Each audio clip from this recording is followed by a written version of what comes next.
Reception ఉండాలని ఈరోజు ప్రారంభించలా. నేను ఎవరు వచ్చినా భోజనం చేయడం, కాఫీ తాగడం, సొంత ఇంటికి వస్తే ఏ విధంగా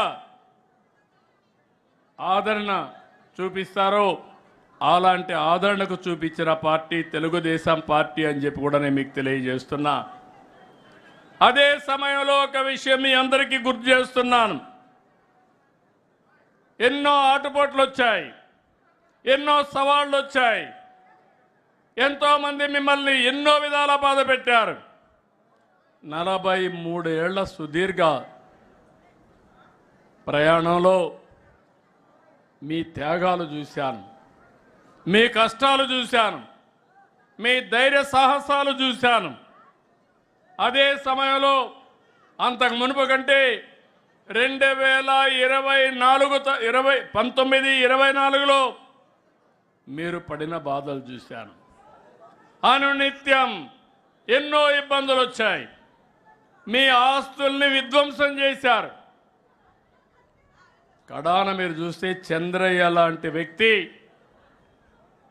మెడ మీద కత్తి పెట్టి నువ్వు కానీ తెలుగుదేశం పార్టీని వదిలేస్తే నీ ప్రాణం కాపాడుకుంటావంటే, నా ప్రాణం పోయినా పర్వాలేదు, తెలుగుదేశం పార్టీ జెండా మాత్రం మోస్తూనే చనిపోతానని, జై తెలుగుదేశం, జై చంద్రబాబు అని తుది శ్వాస వదిలిపెట్టాడంటే నా జీవితంలో ఏ విధంగా మర్చిపోతాను మీ త్యాగాలని చెప్పి నేను మీకు తెలియజేస్తున్నా. అలాంటి త్యాగాలు చేసిన వ్యక్తులు ఈ పార్టీలో ఉండడం గర్వకారణం. మీరు నరేగాలో పనులు చేస్తే డబ్బులు ఇవ్వకుండా కావాలని వేధించి మిమ్మల్ని ఆర్థికంగా దెబ్బతీసే ప్రయత్నాలు చేశారు. ఓసారి బాధ కలుగుతుంది. ఎప్పుడు రానటువంటి సంస్కృతులు ఇవన్నీ. రాజకీయాలు అనేటివి ప్రజాహితం కోసం పనిచేస్తాం, ప్రజల కోసం పనిచేస్తాం. కానీ వీళ్ళు చేసిన పని మీరు చూస్తే కొత్త కొత్త సంస్కృతులు వచ్చాయి. మనిషిని కొడితే లేకుంటే వాళ్ళని వేధిస్తే మళ్ళా రికవర్ అవుతారని కొత్తగా ఒక సంస్కృతి. ఆస్తుల్ని విధ్వంసం చేయడం. మనం పెట్టిన చెట్లు, అరటి తోట కానీ ఆరెంజ్ గార్డెన్స్ కానీ ఇలాంటి గార్డెన్స్ నరికేసి ఆర్థికంగా దెబ్బతీస్తే వాళ్ళని కుంగదీయచ్చని చెప్పి ఆలోచన చేసే రోజులు ఇవి. అయినా కూడా మీరు ఏమాత్రం భయపడకుండా నరేగాలో డబ్బులు ఇవ్వకపోయినా, నీరు చెట్టు డబ్బులు ఇవ్వకపోయినా, మీ ఆస్తులు విధ్వంసం చేసినా మీరు ఒకటే ఆలోచించారు, ఈ రాష్ట్రం బాగుంటే మళ్ళా నేను సంపాదించుకుంటాను, నా ఆస్తి పోయినా పర్వాలేదు, నా రాష్ట్రం బాగుండాలని తప్పించిన మిమ్మల్ని నా జీవితంలో ఎప్పుడూ మర్చిపోలేను. అలాంటి కేసులు చాలా చూశాను. అందుకే నేను ఒకటే చెప్తున్నా, ప్రతి ఒక్క కార్యకర్త చేసిన త్యాగాన్ని గుర్తుపెట్టుకుంటాం.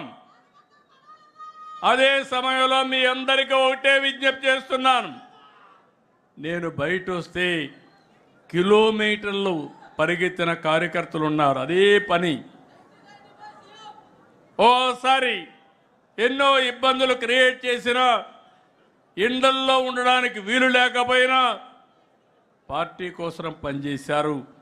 ఎన్నో కేసులు పెట్టారు. మా తమ్ముడు చెప్తున్నాడు, తప్పకుండా 95 సీఎంగానే ఉంటా. మీకు డౌట్ ఏం అవసరం లేదు. మంచికి మంచిగా ఉంటా. ఎవడైనా చెడు చేసి తప్పించుకోవాలంటే తాట తీస్తా. దాంట్లో సందేహం లేదు. శ్రీకృష్ణుడు కూడా తప్పలేదు, దేవుడికే తప్పలేదు. తప్పు చేసిన వాళ్ళని శిక్షించకపోతే మంచిని కాపాడలేము.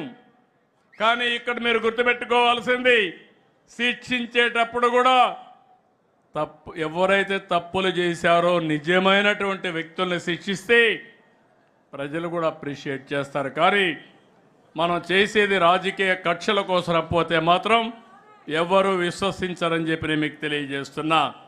ఇంకో పక్క నేను ఒకటే మీ అందరికీ హామీ ఇస్తున్నాను.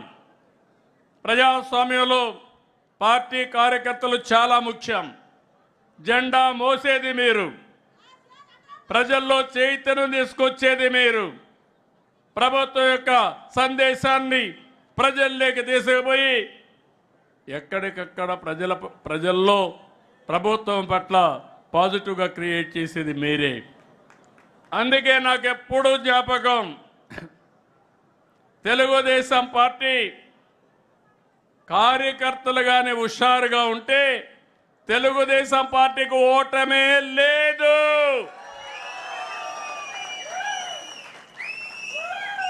ఎప్పుడైతే కార్యకర్తలు హుషారు తగ్గుతుందో, జోష్ తగ్గుతుందో, అప్పుడే కొద్దిగా అపోజిషన్ పార్టీకి కొమ్ములు వస్తాయి. అందుకే నేను మిమ్మల్ని ఒకటే కోరుతున్నా, మిమ్మల్ని అన్ని విధాలా ఆదుకునే బాధ్యత కుటుంబ పెద్దగా తెలుగుదేశం పార్టీ తీసుకుంటాం. అదే సమయంలో మీకు గౌరవిస్తాం. వేదికపై నుండి అందరికీ చెప్పాను, చెప్తూనే ఉన్నాను అందరు మంత్రులు కూడా, కార్యకర్త ఫస్ట్, నాయకుడు తర్వాత. నాయకులు వస్తూ ఉంటారు, కానీ కార్యకర్తలు మాత్రం శాశ్వతంగా ఉంటారు. అదే సమయంలో కార్యకర్తలు ఆలోచించాల్సింది ఈరోజు, రేపు, ఎల్లుండి ఆలోచించండి. ఈరోజే ఆలోచించద్దండి. ఆ విషయంలో కూడా అందరం కూడా క్లారిటీ ఉండాల్సిన అవసరం ఉంది. సంక్షేమ కార్యక్రమాలు, అభివృద్ధి కార్యక్రమాలు అందరికీ చేస్తాం, కానీ తెలుగుదేశం కార్యకర్తకు గుర్తింపిస్తాం, ఎన్డీఏ నాయకులు గౌరవిస్తాం, పనులన్నీ మీ ద్వారానే జరగాలనేది నా అభిమతం అని చెప్పి మరొక్కసారి మీకు తెలియజేస్తున్నా. ఎవరైనా నాయకులు దీనికి విభిన్నంగా పనిచేస్తే ఆ నాయకులు నియంత్రణిస్తా, మొహమాటం లేదు. తెలుగుదేశం పార్టీకి ఒకటి శాశ్వతంగా ఉండాలి. మనం ట్రస్టీలు మాత్రమే, మనం పెద్దదారులు కాదు. తెలుగుదేశం పార్టీకి ఒక సిద్ధాంతం ఉంది. ఆ సిద్ధాంతం ప్రకారం కొత్తగా వచ్చిన వాళ్ళు కానీ పాత వాళ్ళు కానీ అందరూ అనుసంధానం కావాలి.